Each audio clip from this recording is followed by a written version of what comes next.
मैं अब हमारे मुख्य वक्ता हमारे बीच में पधार चुके हैं। आपको विषय वस्तु को प्रस्तुत करने के लिए आमंत्रित करता हूँ आशीष जी सीएम साहब को। धन्यवाद सर। भारत माता की जय। भारत माता की जय। भारत माता की जय। आज 15 सितंबर है और आज कौन सा दिवस मनाया जाता है? अभियंता दिवस। और भारत की जो ज्ञान व्यवस्था है, ज्ञान परंपरा जिसके बारे में हम बात करने आए हैं, वो हर क्षेत्र में अग्रणी थी। विश्व का जो 10,000 वर्ष का इतिहास है, उसमें अगर 500 वर्षों को छोड़ दें तो हमने विश्व को हमेशा नेतृत्व प्रदान किया है। भारत हमेशा विश्व गुरु रहा है। क्या आप सब लोग जानते हैं चीज कि हम विश्व गुरु थे और अधिकतम समय इतिहास में भारत ने दुनिया को लीड किया है। और ये जो नेतृत्व था, ये सिर्फ अध्यात्म या धर्म के मामले में नहीं था, दर्शन के मामले में भी था, विज्ञान के मामले में भी था, अभियांत्रिकी के मामले में भी था, चिकित्सा के मामले में भी था, अर्थव्यवस्था, शिक्षा, संस्कृति, संगीत, नृत्य, हर क्षेत्र में हमने विश्व को नेतृत्व प्रदान किया। आज अभियंता दिवस के ऊपर मैं आपको कुछ ऐसे महापुरुषों के बारे में बताता हूं जिन्होंने अभियांत्रिकी के क्षेत्र में, क्योंकि विश्व में अभियांत्रिकी के अंदर भारत हमेशा अग्रणी रहा। अभियंता का कार्य क्या होता है? निर्माण करना, है ना, बिल्डिंग्स बनाना, या आजकल अब तो अलग अलग फील्ड्स आ गए, कंप्यूटर साइंस, इलेक्ट्रॉनिक्स, इलेक्ट्रिकल, तो हर क्षेत्र में निर्माण करना, मोबाइल से लेकर के सड़कों तक बनाने का कार्य करना। तो आदि अभियंता थे विश्वकर्मा। जो अभियंता है, शिल्पी है, स्थापत्य कला के निर्माण करने वाले, वो सब उनकी पूजा करते हैं और भारत में विश्वकर्मा जयंती मनाते हैं, है ना, उनकी याद में। उन्होंने अनेक बड़े बड़े नगर बसाए थे प्राचीन काल में। और एक हमारे यहाँ ऋषि हुए, वैज्ञानिक हुए, अभियंता कहूंगा मैं उनको, जिनका नाम था भागीरथ। हजारों साल पहले जब भारत में जल प्रबंधन की आवश्यकता हुई, सिंचाई के लिए पानी की आवश्यकता हुई, तो हिमालय से जो बर्फ है उसको पिघलते हुए, उस बर्फ का जो पिघला हुआ पानी है उसको उत्तर भारत में लाने के लिए एक बड़ा प्रोजेक्ट चला। वो कई 100 वर्ष तक चला। सगर के 60,000 पुत्र उसमें बलिदान हुए, लेकिन वो प्रोजेक्ट आसान नहीं था। अंत में ऋषि भागीरथ ने उसे पूरा किया। तो गंगा एक नेचुरल रिवर नहीं है, एक मनुष्य निर्मित संरचना है, और इसके कारण ही आज भारत इतना भरा पूरा है। अच्छा, आप में से कितने बच्चे जानते हैं कि वैमानिकी शास्त्र भारत में लिखा गया? हम सब लोगों ने किताबों में पढ़ा हुआ कि राइट ब्रदर्स ने 1903 में हवाई जहाज का आविष्कार किया। ऐसा पढ़ा है ना हमने? 1903 में राइट ब्रदर्स ने हवाई जहाज का आविष्कार किया। परंतु ऋग्वेद में 31 तरह के विमानों का उल्लेख है।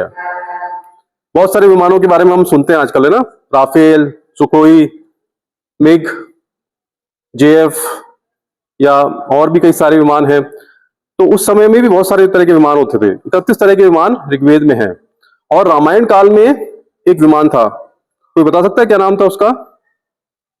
रामायण हम सबने देखी है ना? हाँ बताओ। पुष्पक विमान, बहुत बढ़िया। एक बार इसके लिए जोरदार तालियां। तो रामायण काल में एक विमान था जिसमें रावण ने सीता जी का अपहरण करके वो लंका ले गया, और जब श्री राम ने उसे परास्त किया तो उसी विमान से वो अयोध्या लौट के आए थे, है ना। और वैमानिकी शास्त्र लिखा गया। जो ऋषि भारद्वाज थे, जिनको मैं कहूंगा कि एक अभियंता थे, एक वैज्ञानिक थे, उन्होंने वैमानिकी शास्त्र लिखा, जिसमें अलग अलग तरह के विमानों को कैसे बनाया जाता है, कैसे उड़ाया जाता है, कॉकपिट में पायलट कैसे बैठता है, वो सारी चीजें उसमें लिखी गई हैं आज से हजारों वर्ष पहले। तो जब हजारों वर्ष पहले भारत में विमान उड़ते थे, विमानों पे किताबें लिखी जाती थी, तो इसका मतलब है कि राइट ब्रदर्स ने तो अभी 100 वर्ष पूर्व इन्वेंशन की है। तो भारत में तो हजारों साल पहले विमानों की खोज हो चुकी थी, है ना। अच्छा, बिजली का हमारे लिए क्या इंपॉर्टेंस है? इलेक्ट्रिसिटी का। अगर बिजली ना हो तो क्या होगा? विद्युत ना हो तो क्या होगा? ना पंखे चलेंगे, ना ट्यूबलाइट चलेगी, है ना, ना रोशनी होगी, ना टीवी, फ्रिज, वॉशिंग मशीन चलेंगे, ना मोबाइल चार्ज होगा, है ना। कितनी मुश्किल हो जाएगी जिंदगी।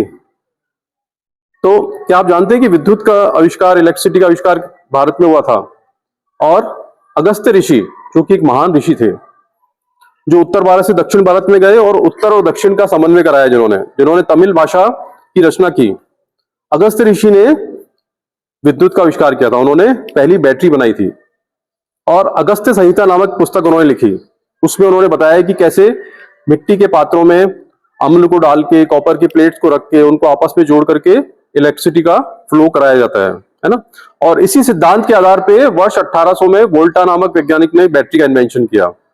तो यूरोप में जो भी इन्वेंशन हुई वो सब भारत में पहले ही हो चुकी थी, और यूरोप में सिर्फ उनको री इन्वेंट किया गया, है ना। तो अभी हम रामायण काल की बात कर रहे थे, तो रामायण काल में एक बहुत ही अद्भुत ब्रिज बनाया गया, एक सेतु बनाया गया। क्या जानते हैं आप उसका नाम क्या था? राम सेतु। और ये कौन से दो देशों को जोड़ता है? भारत और श्रीलंका को जोड़ता है। और भारत में रामेश्वरम से लेकर के श्रीलंका में तमिलनाडु तक का मध्य है। और आज भी इसका बड़ा हिस्सा 50-60% आज भी समुद्र के ऊपर दिख जाता है ना। तो हजारों साल पहले एक सेतु बनाया गया, और वो सेतु किस लिए बनाया गया था? किसने बनाया था वो? रामचंद्र जी ने बनाया था। लेकिन रामचंद्र जी ने, उनको जाना था, उनके पास एक बड़ी सेना थी और उनको श्रीलंका लेके जाना था, तो एक बड़ा चैलेंज था, उफनता हुआ समुद्र, अब कैसे जाएं? तो उनके पास में दो अभियंता भाई थे, दो इंजीनियर्स थे। क्या नाम था उनका?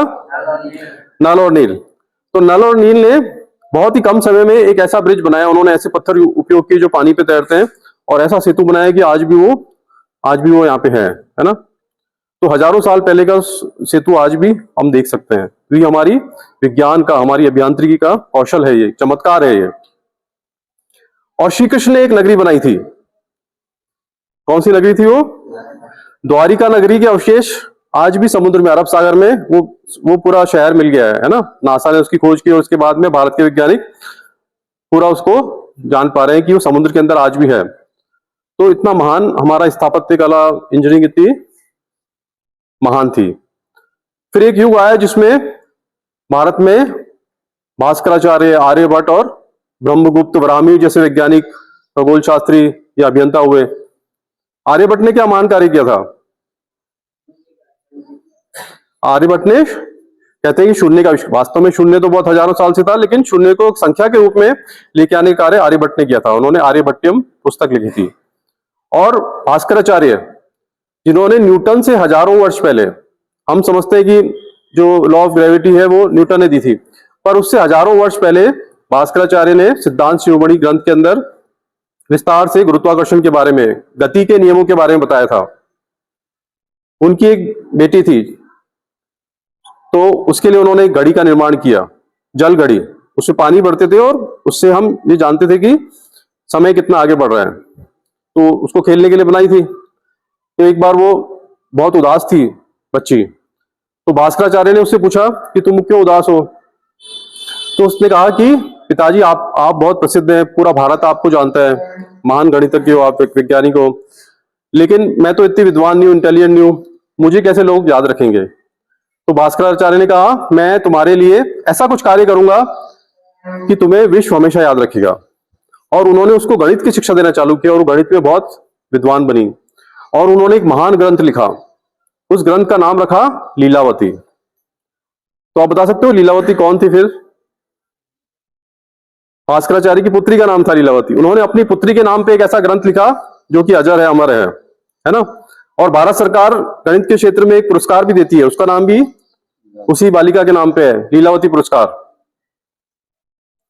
तो इसका मतलब क्या है कि देखो, भास्कराचार्य एक महान अभियंता तो थे ही, लेकिन साथ ही साथ वो अपने परिवार को, है ना, वो भी प्रेम करते थे। तो जो महान व्यक्ति होते हैं उनका ये गुण भी होता है कि वो सबको प्रेम भी करते हैं। और ऐसे ही एक महान अभियंता थे जिनका नाम था वराहमिहिर। आपने सुना है वराहमिहिर का नाम? तो उज्जैन के दरबार के नवरत्नों में थे वो। तो जब वो छोटे थे, वो अपने पिता के साथ, जो पिताजी उनके राज ज्योतिष थे, उन्होंने उज्जैनी के दरबार में, जहाँ के सम्राट थे विक्रमादित्य, वहां प्रवेश किया। छोटे थे वो। तो उस दिन संयोग से राजा ने क्वेश्चन पूछा कि सूर्य किस दिशा में अस्त होगा? तो सबने कहा कि सूर्य पश्चिम दिशा में अस्त होगा, इसमें क्या नई बात है। लेकिन वो छोटा सा बालक था, उसने कहा नहीं, आज सूर्य पश्चिम से कुछ डिग्री के एंगल पे उत्तर पश्चिम में अस्त होगा। क्योंकि वो रोज सूर्य को देखता था, चंद्रमा को देखता था, तारों को देखता था।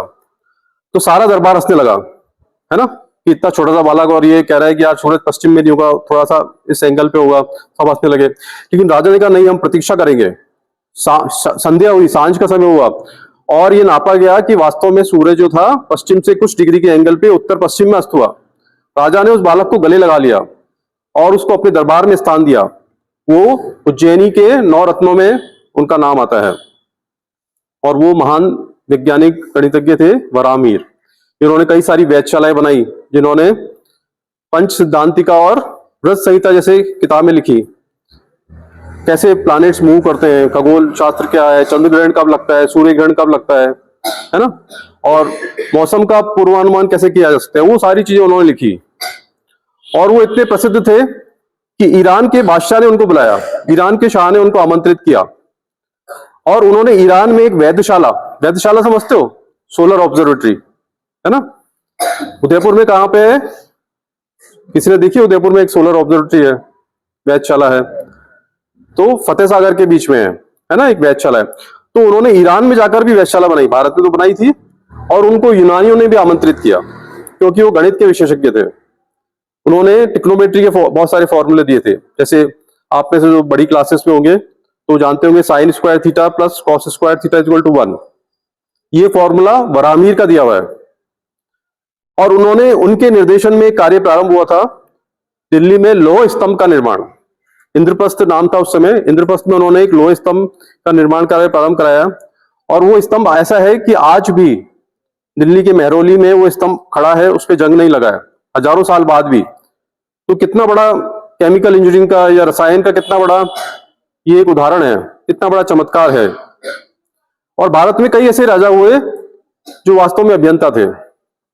राजा भोज का नाम किस किसने सुना है? एक कहावत भी प्रसिद्ध है उनके लिए, कहते हैं कहां राजा भोज कहां गंगू तेली, कहते हैं ना ये। तो राजा भोज एक वास्तव में एक अभियंता थे, कुशल। उन्होंने देखा कि उनके राज्य में भोज, राजा भोज का जो राज्य था, धार उसकी राजधानी थी, तो उन्होंने देखा कि राज्य में पानी की बहुत कमी रहती है। तो उन्होंने जो रेन वाटर हार्वेस्टिंग पे बहुत काम किया। उन्होंने बहुत सारी झीलें बनाई और उनको आपस में जोड़ दिया, है ना, और जिससे उनके यहाँ की पानी की समस्या समाधान हो गई। और ये चीज मेवाड़ के बारे में भी प्रचलित है।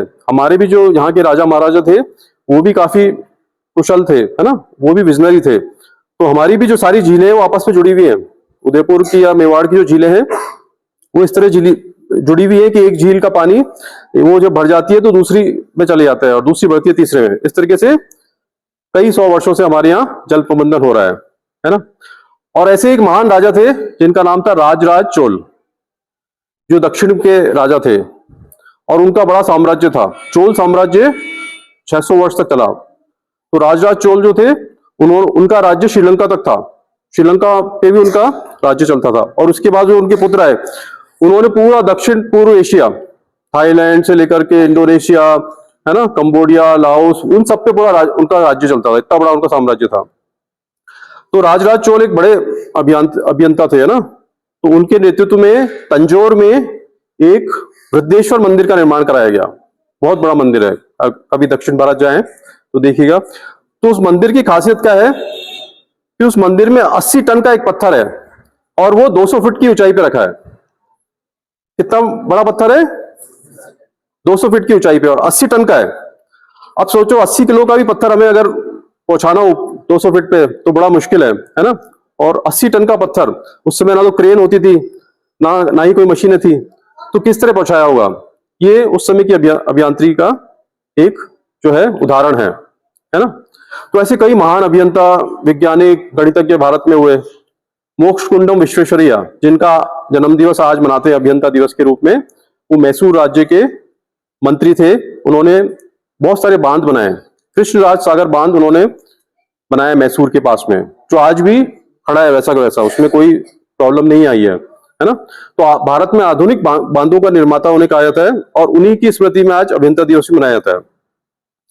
तो हम हर क्षेत्र में, विज्ञान के क्षेत्र में, अभियांत्रिकी के क्षेत्र में, गणित के क्षेत्र में, है ना, जीरो का इन्वेंशन भारत में हुआ।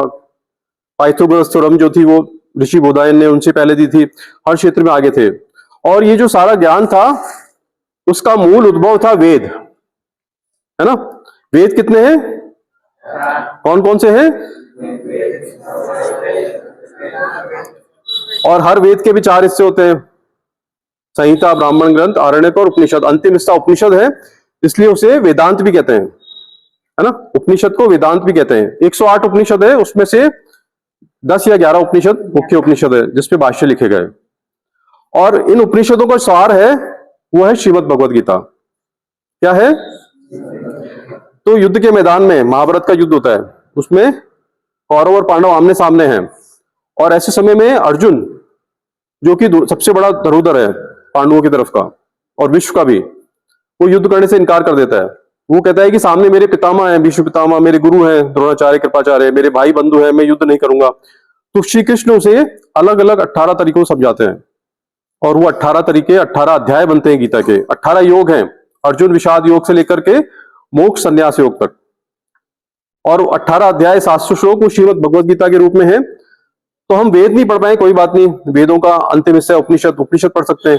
उपनिषद भी नहीं पढ़ पाए तो उपनिषदों का सार है श्रीमद् भगवद गीता। तो हर व्यक्ति को अपने जीवन में श्रीमद् भगवद गीता जरूर पढ़नी चाहिए, उसको समझना चाहिए, उसको जीवन में उतारना चाहिए, है ना। और बहुत मार्केट में बहुत सस्ती सी 20-25 रुपए में आपको श्रीमद् भगवद गीता मिल जाएगी। आप में से कितने बच्चों के घर पे श्रीमद् भगवद गीता है? Raise your hand. आपने देखी है कभी उसको? बहुत अच्छी बात है, बहुत अच्छी बात है। तो आज ही जाएंगे अपने पेरेंट्स को बोलेंगे कि हमें श्रीमद् भगवद गीता चाहिए एक, है ना। और ये सिर्फ ऐसा नहीं है कि सिर्फ ये हिंदुओं के लिए है या सनातन धर्मियों के लिए। श्रीमद् भगवद गीता ऐसी पुस्तक है जो हर मनुष्य के लिए है ना। एपीजे अब्दुल कलाम, जो भारत के महानतम राष्ट्रपति और महानतम वैज्ञानिक थे, मिसाइल मैन, वो भी श्रीमद् भगवद गीता पढ़ते थे। और जब भी वो भ्रमित होते थे, कंफ्यूज होते थे, दुखी होते थे, तो श्रीमद् भगवद गीता को रेफर करते थे। तो भारतीय ज्ञान परंपरा जो है बहुत समृद्ध है, ना केवल धर्म के क्षेत्र में, विज्ञान के क्षेत्र में भी। हमारे यहाँ संस्कारों पे बड़ा विशेष महत्व दिया गया है, इसलिए हम माता पिता, गुरुजन और अतिथियों का बड़ा सम्मान करते हैं। तो एक बार रीढ़ की हड्डी सीधा करके बैठेंगे, हाथ जोड़ेंगे और मुझे दोहराएंगे, बोलेंगे मातृ देवो भव, माता हमारी देवता के समान है, पितृ देवो भव, पिताजी हमारे देवता के समान है, आचार्य देवो भव, हमारे गुरुजन देवता के समान है, अतिथि देवो भव, अतिथि देवता के समान है। आंखें खोल के सामान्य स्थिति में आ जाएंगे, और माता पिता, गुरुजन, अतिथि के अलावा बड़ों का सम्मान भी करते हैं हम, है ना। महिलाओं का विशेष का सम्मान करते हैं हमारे भारत में। यत्र नार्यस्तु पूजन्ते रम्यन्ते तत्र देवता, जहां नारी का सम्मान होता है वहां देवता भी निवास करते हैं। आप लोगों ने सुना होगा ये चीज, है ना। और हम कहते हैं संग छद्वम संग दद्वम संवो मनासी जानताम देवा भागा यथा पूर्वे संजानाना उपास्ते। हम सब साथ चले, हम सब के मन मिले हों, है ना, हम सब साथ बोले, जैसा प्राचीन काल में देवताओं के द्वारा किया गया, जिसके कारण उनकी आज भी उपासना की जाती है। तो हम साथ में मिलकर कुछ कार्य करते हैं तो चमत्कार होते हैं, और हम अलग अलग रहते हैं एक दूसरे से, है ना। आपस में लड़ाई झगड़ा करते हैं तो हम पिछड़ जाते हैं। इसको समझने के लिए चलो हमें एक काम करते हैं, अपना लेफ्ट हैंड को आगे रखेंगे और राइट हैंड की एक उंगली से ताली बजानी है, एक उंगली से। अब 2 से 3, 4 और 5।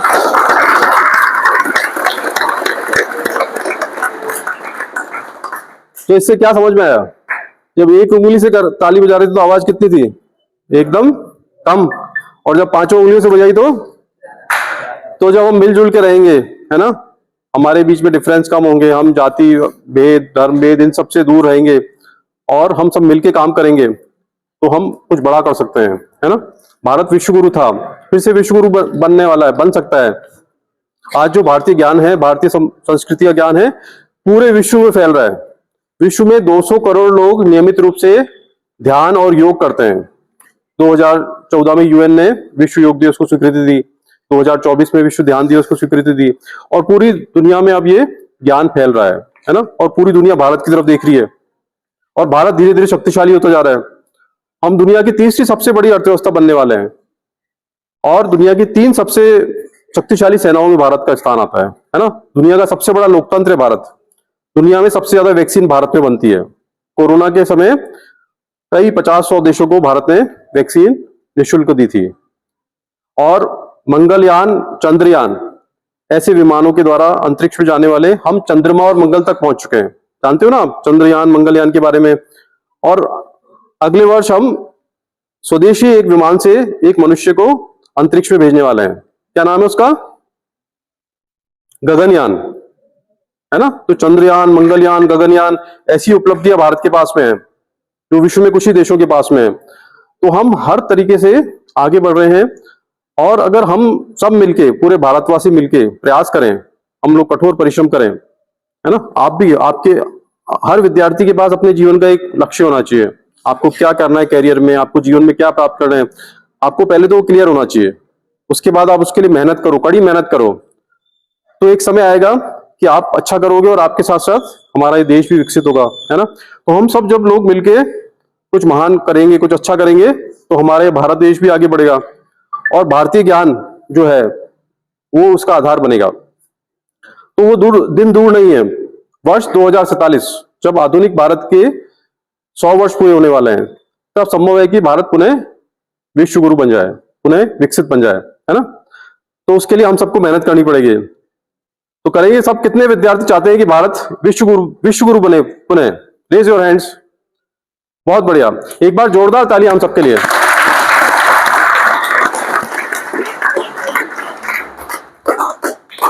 तो एक बार बोलेंगे फिर से, भारत माता की, भारत माता की, भारत माता की। तो बहुत सारी है, लेकिन उसका हम 1-2% ही उपयोग कर पाते हैं। जानते ना कि साधारण व्यक्ति अपनी क्षमताओं को 2% भी उपयोग नहीं कर पाता।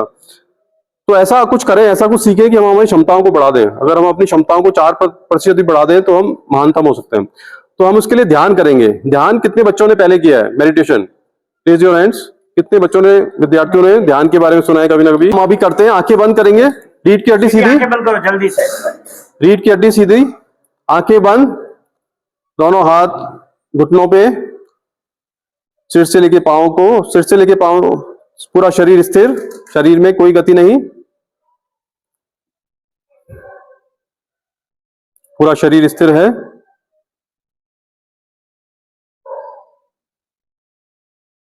अपना ध्यान अपनी श्वास के ऊपर लेके जाएंगे, ब्रीथ पे।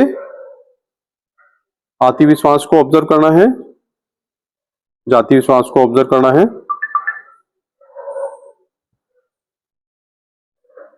श्वास की गति को बदलना नहीं है, सिर्फ श्वास पे ध्यान को टिकाना है।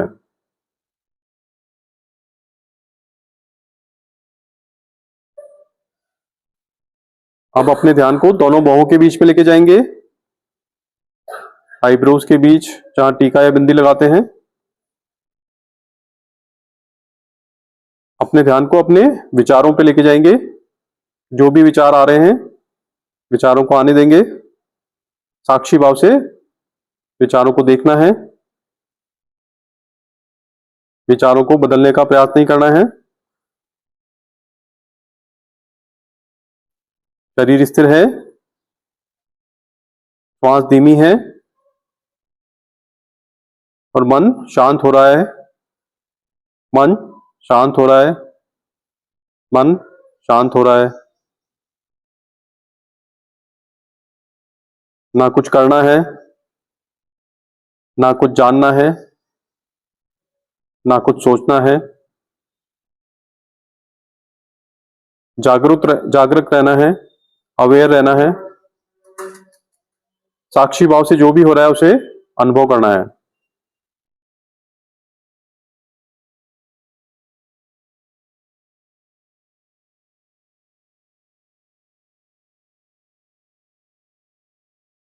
यदि फिर भी विचार अगर कोई आ रहे हैं तो आने देंगे।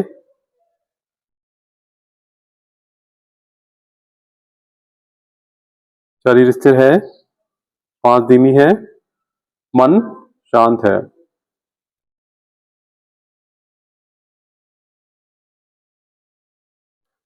सर्वे भवन्तु सुखिनः, सर्वे सन्तु निरामया, सर्वे भद्राणि पश्यन्तु, मा कश्चित् भाग भवेत्। ओम शांति ही शांति ही शांति ही। धीरे धीरे अपना समय लेते हुए आंखें खोल सकते हैं। दोनों हथेलियों को अच्छे से रब करेंगे और आंखों पे लगाएंगे।